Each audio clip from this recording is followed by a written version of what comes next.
Well, my son, Caleb, the other day, and he does this often, he makes us laugh in a lot of different ways, but he cannot walk past a mirror without stopping to pose. He'll be going, we have a big mirror in the one hallway, and he stops, flexes his muscles, gives a little nod, and continues on. I wish we all felt like that when we looked in the mirror, don't we? I think we do. And so, the other day he came downstairs without a shirt because it's easier than to see that in the mirror. But he's the scrawniest little guy. Okay, you can't see any muscle on him at all, but that doesn't matter. He sees muscle. We asked him, where's his shirt? He says, I don't need that. I'm wearing my muscles. Good confidence. Good confidence. And as I was preparing this message, that just came to my mind because I was also thinking about,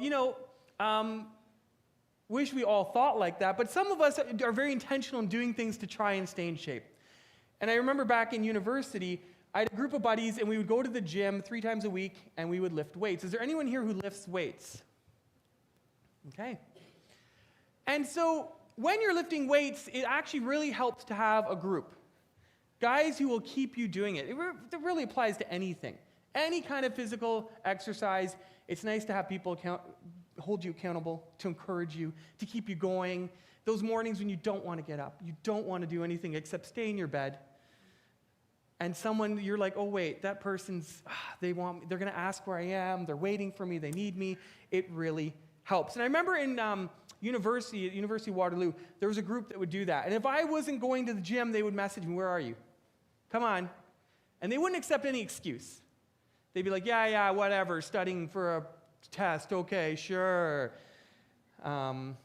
Which maybe wasn't good either. They didn't really encourage me that much that way. But,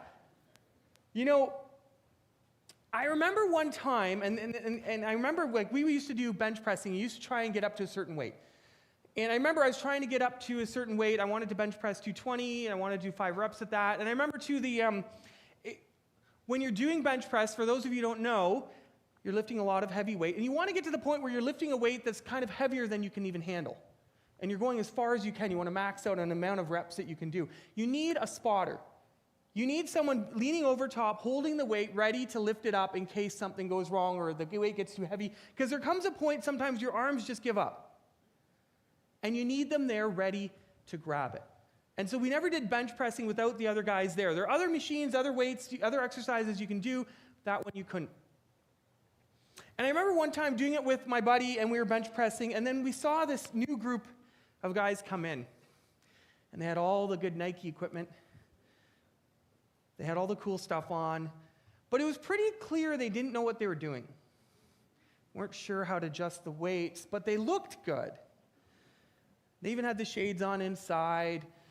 And so they kind of drew our attention as we're working out. And I remember watching them go to the bench press. We're like, I don't know if that's where you should start. Puts a lot of weights on. His buddy's there, though, helping him. And then I remember watching, because they caught our eyes. So we'd stopped what we were doing. We're kind of like, there's new guys here. And as he was bench pressing, the one guy's got his shades on. His buddy's over him. A group of girls walks by.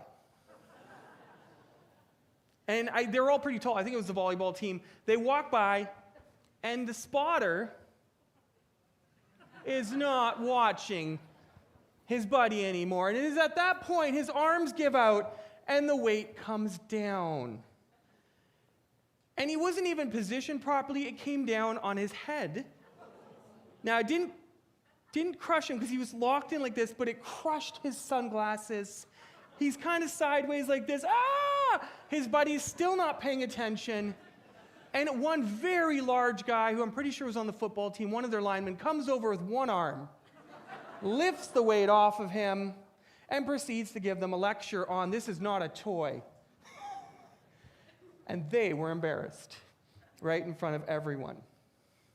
And that image is always in my head because I remember for the rest of the workout, those crushed sunglasses on his face, a little bit of a mark.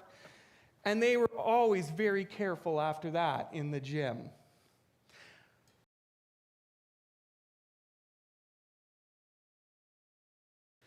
It brings me back to weightlifting and doing the bench pressing. And I remember my buddy would, he would help me with the weight, but he wouldn't tell me how much he was helping me. Well, let's go up a weight. I think you can handle it. I'm like, are you sure? Yeah. And then he would help me with it. And sometimes I'd ask him afterwards, how much of that was me and how much of that was you? And sometimes he was honest. He'd be like, yeah, it was mostly me. All right, but you're going to get there. You're going to get there. And I remember finally getting up to the weight I'd wanted to lift. It was 220, and I was lifting it. And I kept going with reps. And in my head, I'm like, he's just leading me on. Like this, the reason I can do 8 reps this time, I'm sure, is because he helped me. And I asked him afterwards, he's like, that was all you. You did it. I was like, wow, I did. It helped knowing that he was there in case. Gives you a little more confidence. But some of those seeds were starting to take root, to grow.